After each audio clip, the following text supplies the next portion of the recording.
नमस्कार दोस्तों, दीप एस्ट्रो वास्तु में आपका स्वागत है। आज है जन्माष्टमी और ये श्री योगीराज भगवान कृष्ण का 5251वां जन्मदिन है, जो हमारे सनातन धर्म के अनुसार है।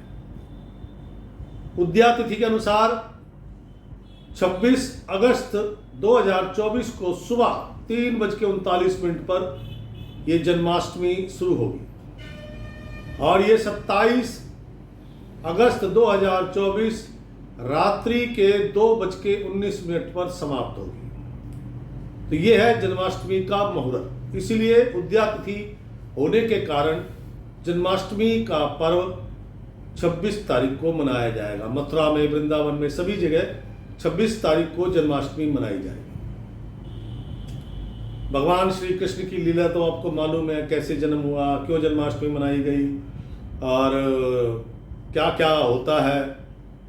लेकिन मैं बात करने आया हूँ आज उनके वैज्ञानिक या हमारे से जुड़े हुए रहस्य। भगवान कृष्ण को बहुत सारी चीज़ें प्रिय हैं। उनमें कुछ वस्तुएं हैं जैसे मोरपंख, गाय और बछड़ा, तुलसी पत्र की माला या तुलसी दल, बैजंती माला, लड्डू गोपाल जी लोग घरों में रखते हैं। उनको भोग में माखन, मिश्री धागे वाली होनी चाहिए। कभी भी पूजा पाठ के अंदर ये दूसरी जो छोटा छोटा मिश्री दाना आया हुआ है, इसका इस्तेमाल नहीं करना चाहिए। मिश्री धागे वाली ही इस्तेमाल करें। मक्खन मिश्री का भोग लगाया जाता है। धनिये की पंजीरी, श्रीखंड, मालपुआ, मोहन भोग, 56 प्रकार के भोग हैं जो भगवान श्री कृष्ण को पसंद है। बांसुरी उनका सबसे ज्यादा प्रिय वाद्य यंत्र है। अब इन चीजों से आप अपने लिए क्या कुछ ग्रहण कर सकते हैं।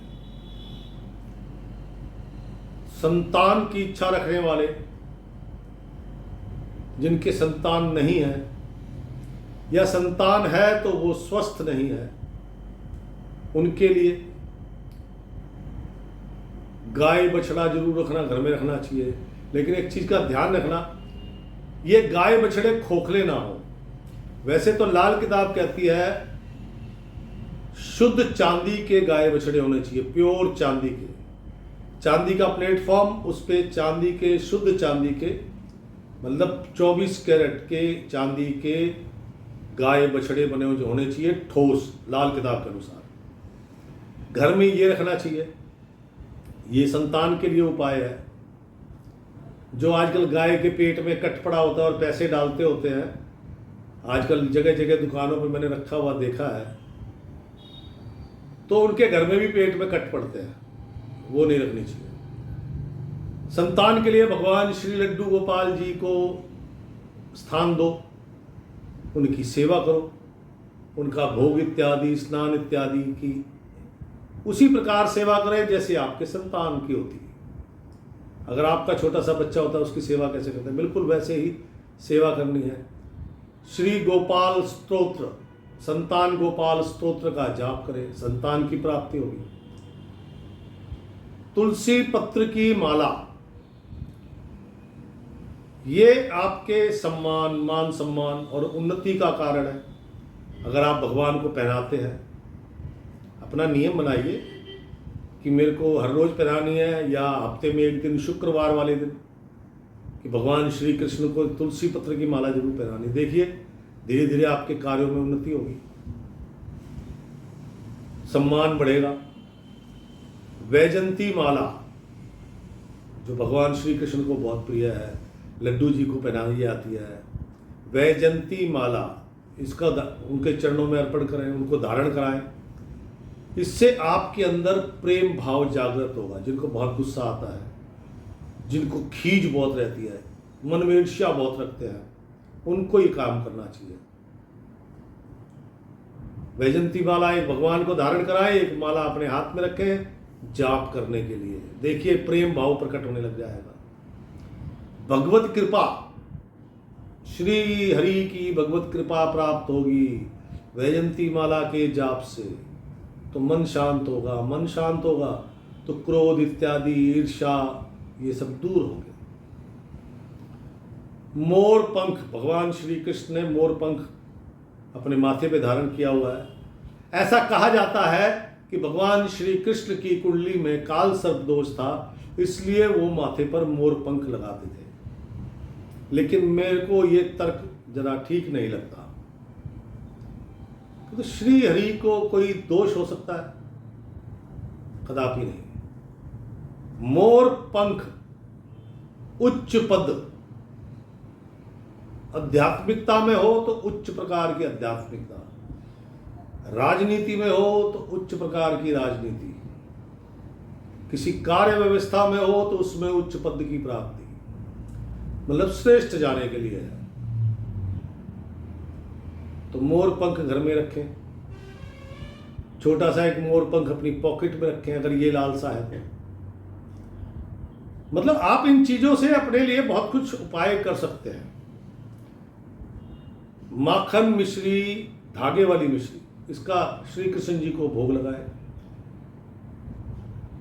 और एक चीज का ध्यान रखिए, जॉइंट पेन है, शरीर में ड्राइनेस है, कुष्ठ रोग, त्वचा रोग इत्यादि हैं, तो भगवान को माखन मिश्री का भोग लगाने के बाद आप भी उस प्रसाद को ग्रहण कीजिए खाली पेट। ध्यान दीजिएगा, खाली पेट, आपके शरीर में भी परिवर्तन आएगा। हम भगवान को हर श्रेष्ठ चीज रखते हैं, भोग लगाते हैं, उसका तात्पर्य क्या है? वो आपके लिए भी तो श्रेष्ठ है। भगवान को भोग लगाने के बाद आपको ग्रहण करनी चाहिए। रोज माखन मिश्री का भोग लगाएं और आप भी प्रसाद के रूप में सेवन करें। देखिए, त्वचा रोग, कुष्ठ रोग, ड्राइनेस, जॉइंट पेन, इसमें आपको आराम मिलना शुरू हो जाएगा। अब डिपेंड करता है आप किस भाव से करते हैं और कितने दिन तक करते हैं। ये नहीं ना महीने में एक बार किया छोड़ दिया, उससे कोई फर्क नहीं पड़ता। धनिये की पंजीरी विशेष प्रसाद है जो जन्माष्टमी वाले दिन बनता ही बनता है। नपुंसकता हटाती है, वीर्यवान बनाती है, ताकि आप संतान उत्पत्ति कर सके। इस ब्रह्म, जो ये ब्रह्म, जिसे ब्रह्मांड बोला गया है, ब्रह्म को चलाने के लिए वो शक्ति जरूरी है। ब्रह्मचारी कौन है? जो शादीशुदा है। कुंवारा ब्रह्मचारी नहीं है, ब्रह्म का आचरण करने वाला। और ब्रह्म क्या है? ये दुनिया, इस दुनिया को आगे चलाने वाला। लंगोट बांध के बैठा वो नहीं है। भगवान को श्रीखंड, मालपुआ, मोहन भोग इत्यादि ये सब चढ़ता है। कभी आपने सोचा कि इनको खाने से कभी भी शुगर नहीं होती है? और ये सब के सब आपके किसी ना किसी स्वास्थ्य लाभ में काम आते हैं। सबसे प्रिय वाद्य यंत्र भगवान का बांसुरी है। आपने आज भी कहीं बांसुरी बजते हुए सुनोगे तो दिल में एक मीठी सी ठंडक उतरती चली जाती है। फिल्म एक हीरो आई थी, उसके अंदर बड़ी बांसुरी बजी थी, तो उसके गीत आज भी उतनी ही उमंगता से बजाए जाते हैं। बांसुरी की मधुर साउंड जो है मदहोश कर देती है, यानी कि इतनी मीठी साउंड है जो आपके दिल में उतर जाती है।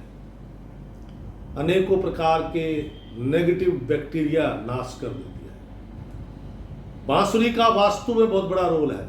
भगवान श्री कृष्ण को प्रिय थी बांसुरी, तो बांसुरी लाइए दो, एक नहीं दो। और अपनी पति पत्नी में अगर प्रेम नहीं है